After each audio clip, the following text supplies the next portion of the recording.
As pessoas nos escrevendo, nos mandando e-mails.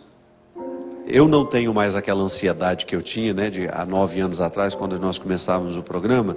A gente sempre tinha aquela ansiedade de ficar respondendo muitas pessoas. Não. O programa foi sendo modificado, ele acabou sendo uma oportunidade de reflexão. E às vezes a gente pega 1, 2 perguntas, ou pega um tema que seja interessante e nós nos utilizamos daquela situação para poder fazer uma reflexão. Achei interessante uma senhora aqui, ela perguntou o seguinte: Padre, quando uma pessoa é batizada com um nome e é registrada com outro, no final, como é que fica no livro da vida? Depende do registro que Deus vai ler, né, Maurício? Se ele vai ler o registro civil ou o registro religioso. Minha filha, o que fica registrado no livro da vida é o que a gente viveu. O nosso nome tem importância para nós, né? Deus nos chama pelo nome, mas é muito mais do que o meu nome Fábio. Quando nós dizemos que o nosso nome está escrito no livro da vida, não é este nome só que você me conhece, através do nome com o qual eu me identifico, mas é a minha vida, é o contexto da identidade, é muito mais do que um nome, é a identidade que nos registra no livro da vida. É a vida que a gente viveu, é a vida que a gente escolheu, tudo aquilo que fez parte de nós, isso sim está sendo registrado aos poucos.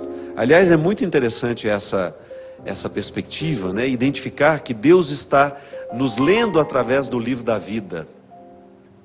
É uma metáfora muito bonita para nos ajudar a perceber como é que Deus nos olha, como é que Deus nos registra. A cada dia da nossa vida, tudo aquilo que nós estamos vivendo está sendo registrado neste livro, onde Deus tem a oportunidade de nos conhecer diariamente. Mas é apenas um simbolismo, não fique preocupada com isso não. A minha irmã também foi batizada com um nome e registrada com outro. No batismo ela tem um nome e no registro civil tem outro. Não tem nenhum problema não. O que Deus conhece e que está registrado é a identidade dela, e isso Ele conhece profundamente. Não tem equívoco aqui, viu? Padre, podemos dizer que Deus é o esposo espiritual da Virgem Maria? Quem nos pergunta isso é o Luiz Fernando. Olha, essa expressão, esposo espiritual, ela já foi usada muitas vezes para compreender o mistério que se passa com Nossa Senhora no momento da concepção do seu menino, né? O Espírito a cobriu com sua sombra e ela se tornou a morada do Altíssimo. Toda expressão que nos ajudar a compreender o mistério é bem-vinda, desde que ela não banalize o mistério.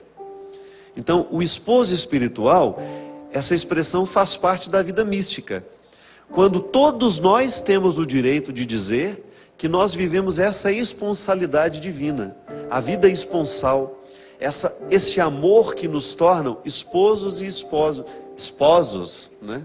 Esposos e esposas, que faz com que a gente viva com Deus uma relação de matrimônio.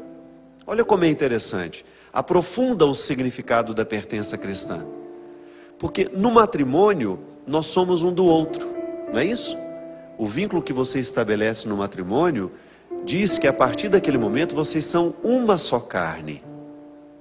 Então você que se casou, estabeleceu com seu marido, com sua esposa, o compromisso de serem uma só carne. Isso tem um significado muito interessante que nos reporta a própria Eucaristia. Você participar da Eucaristia é aceitar este compromisso esponsal, de viver com Deus essa oportunidade de serem um, de estarem unidos na mesma carne. Você já deve ter me escutado falar sobre isso. Quando eu comungo, eu sou também comungado por Deus, não é assim? É circular o movimento. Ele é que me concede a graça de tê-lo em mim. Mas a gente não pode se esquecer que ao comungar, eu estou retribuindo esse amor, dando a ele a oportunidade de ser em mim. Então, eu sou nele, ele é em mim. Até fiz uma música uma vez, há muitos anos atrás, que chama Como És Lindo, não é isso? Conhece essa música? Não lembro muito bem a letra dela, eu só sei que na letra eu falo isso.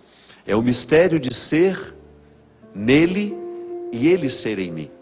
Então, a íntima comunhão que a Eucaristia me proporciona viver com Deus, coloca na minha carne a responsabilidade de ser divina.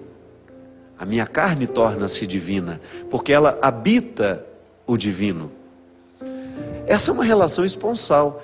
Então, nós podemos usar essas expressões para poder identificar a profunda comunhão que existiu entre Maria, que existe, né? Porque isso não termina, ela faz parte do mistério da encarnação. O mistério da encarnação, ele continua entre nós. É um mistério que não pode ter fim, ele não pode ser abarcado, ele não pode ser finalizado. Muito embora o Verbo, ao se tornar carne e morrer na cruz, ali nós temos a finalização desta presença no mundo de maneira humana, como Jesus foi. Agora o ressuscitado permanece na história. Então veja bem, o mistério da encarnação se desdobra agora no mistério da ressurreição. É uma continuidade. Isso nunca vai ter fim. Por quê?